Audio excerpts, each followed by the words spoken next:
Hello, welcome back to my YouTube channel. In this week's video, I've got a brand new stencil design to show you from Dixie Belle Paint called Bone Inlay. As the name may suggest, you can create your own bone inlay type looks with it. It's such a good stencil. It's one of my favourites that Dixie Belle have ever produced. It's super versatile. You will be seeing a lot more of it in the future from me, I can guarantee that. And I am going to be keeping this cabinet because I absolutely love how it turned out. So I'm going to show you exactly how I use the stencil on this piece.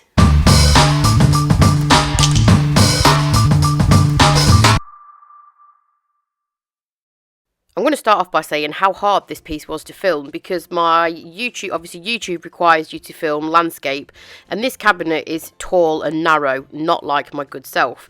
So it was quite hard to try and film this all in one shot, so you might see just snippets of it. Anyway, let's get on to the cabinet itself and what I did. I'm going to prep this in a slightly different way because this is Shisham wood, which is notoriously oily, and it also has a tendency to bleed, and I'm going to be using a pale colour on this. So I'm cleaning it as usual all over with Dixie Belle's White Lightning, and then I gave it a rinse. Also, it's worth noting that there was no compromise finish on this piece whatsoever. The varnish was in good condition. Sometimes these pieces are waxed, sometimes they're varnished. This one was varnished, so that's why I was able to do the prep that I was able to do. If it was waxed, you would need to strip that before you started painting. But it's varnished and it is in really good condition. There's no chips or cracking to that varnish at all. So I went straight in with Dixie Belle's White Lightning, which is a degreasing and deglossing cleaner.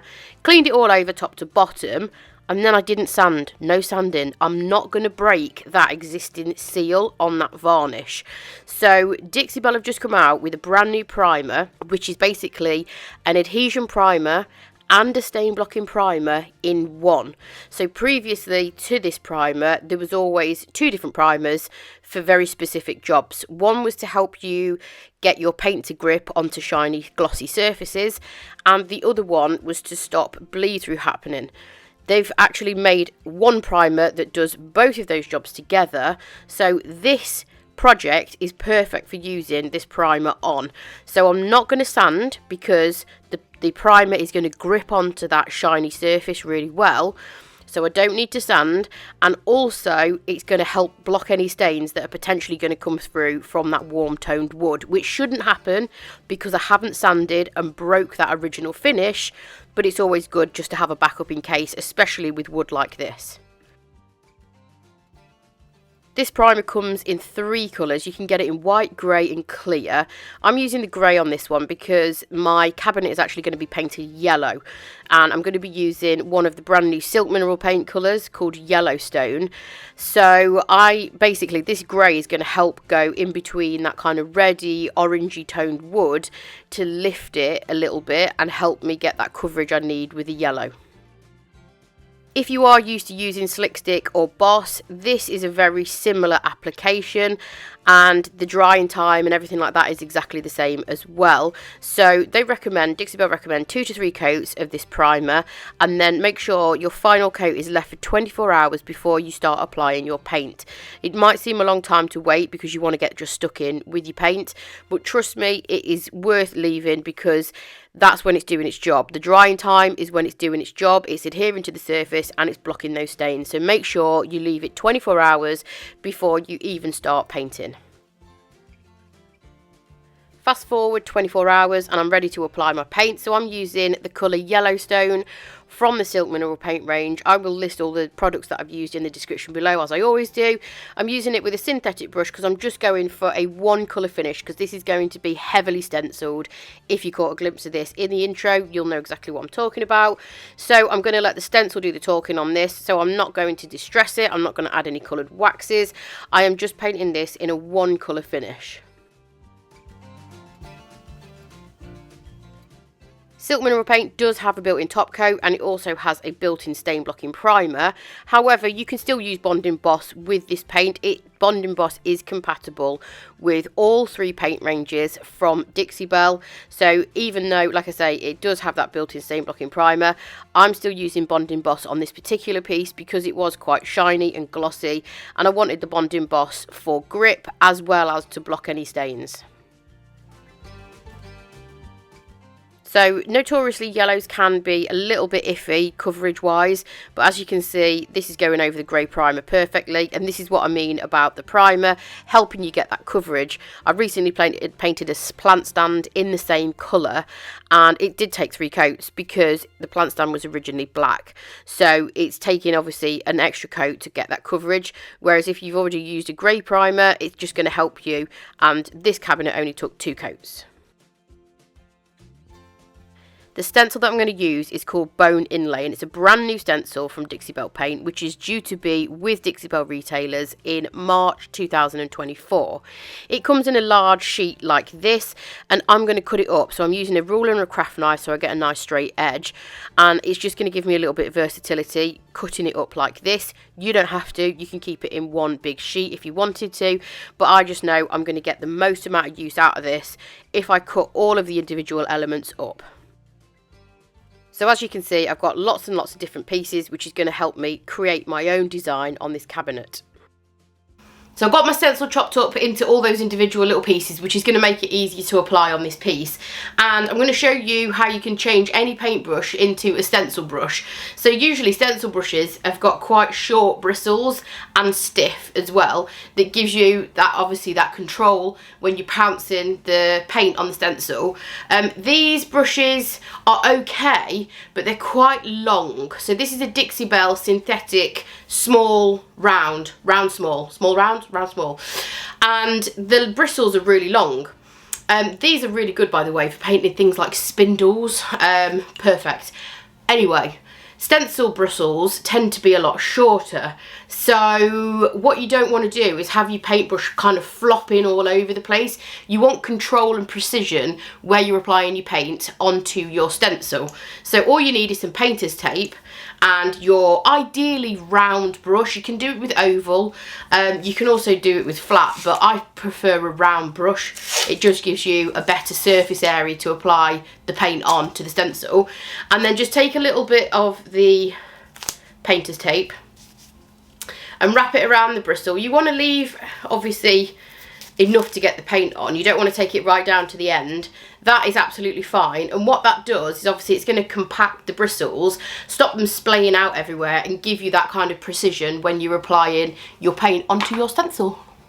Another tip that I'm going to give you for stenciling is consistency of paint. So there's lots of different paints out there, and they're all different consistencies. Some are thin, some are thick, and the thicker your paint, the easier it is to stencil, because you want as little amount of paint as possible on the stencil. Otherwise you get like a bleed through, which is where the paint seeps underneath your stencil and you don't get a crisp line. So this paint that I'm using is Dixie Belle's chalk mineral paint in the colour Cotton. Now I don't use whites an awful lot, so this actually is a fairly decent consistency because it's had the lid screwed on, and it hasn't been used and dried up like some of my other colours have. If you've seen some of my other videos, you know what I'm talking about.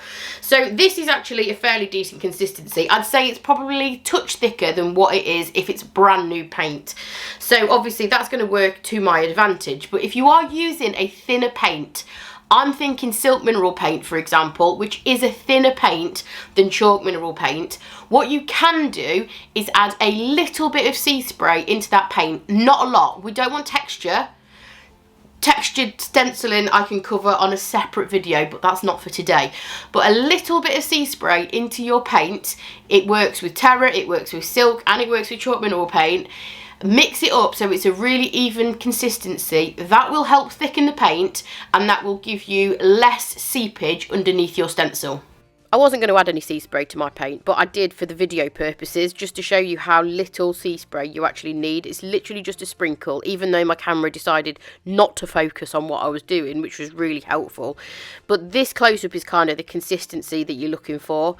And then what you need to do is load your paintbrush up with the paint, or the paint mixture if you choose to put sea spray in, and then get a rag or some shop cloth and remove as much of the paint as possible. You also want to work with a dry brush. You don't want to introduce any water to the bristles or the surface that you're stenciling in, because that will obviously make the paint thinner, and that way you are likely to get kind of seepage and bleed through underneath your stencil. So obviously this stencil is cut up into small pieces, so I'm using painter's tape to kind of hold it in place, and then my left hand is holding the stencil flat to the surface. You want as little gap as possible between the stencil and the surface that you're stenciling, because if there is a gap, again, you're not going to get any crisp lines. So you need to use both hands. Your painter's tape is going to act as like your third hand that just holds it in place should you need to move like this, you need to adjust it or anything, or you need to grab some more paint or a rag or whatever, and then you just need to make sure you press it back down flat on the surface. This is a tricky surface because obviously it's kind of like a panelled area which is recessed from the rest of the cabinet. So depending on the surface, the type of furniture that you are stenciling, you might need to use more or less tape, you might need to hold it down flatter. Sometimes it feels like you need 8 hands to stencil, but just take your time, and I usually go from one side to the other or from top to bottom and just work in quite a methodical way. It can be quite a slow process because the last thing you want to do is try and load your brush up too much with paint and try and get it done quicker, but it won't work, it won't happen, you will get bleed through and you'll end up regretting it. Luckily this piece, well not luckily, because the stencil is super versatile and I will be painting more pieces and using this stencil to show you how many different ways you can use it, but it was almost like this stencil was made for this cabinet. The elements that fit so well within like the recesses. There's a couple of different trim pieces like the one that I'm using now that just fit perfectly onto the piece, and if you look at a bone inlay piece, they are generally absolutely crammed with pattern. So I did try and fit this stencil in every single last little bit that I could. Went around the corners and obviously did the sides as well. And I know what some of the questions are going to be in the comments and on social media. They're going to be, how did you know that those stencils would fit all the way around the piece and in all the different bits of the different cabinet? And the answer to that question in the footage, as you can see here, is I didn't. I winged it. I knew there'd be an element, at least one element, that would fit in every single surface of this piece. It was just figuring it out. Like that piece there definitely didn't work there, but it did fit at the bottom on its little dinky feet. That piece there was too big, too wide. That piece there was the piece that I went with for the kind of surrounds of the door panel. There's also some really clever little bits in here, which means you can make a continuous pattern or add bits on or take bits away depending on what you're stenciling. Like corner pieces, which will enable you to go around corners and trims. Like I say, it's such a versatile stencil. You will be seeing a lot of this in the future from me, and I will be able to show you all the different ways you can use it. So this is the long trim bit that I did around the kind of door panelled areas. And again, starting from the top and working my way down with my left hand pressing the stencil flat to the surface and using that tape as like a third hand just to hold it in place while I kind of move my paintbrush around and add more paint onto my paintbrush. And also trying to work in like quite a methodical way so that I get a nice continuous pattern and I don't go over the paint that's wet. That's another thing. If you do go over obviously the wet paint, it might cause it to smudge, so I kind of moved the stencil around until the other bit was touch dry and then went back to that bit and then continued the pattern down. It was a long process. There's a few hours worth of stenciling here, and I went round the door trims in white as well just because I thought that looked best, and then I gave it a little bit of a white trim at the top, and then I also repeated that at the bottom as well.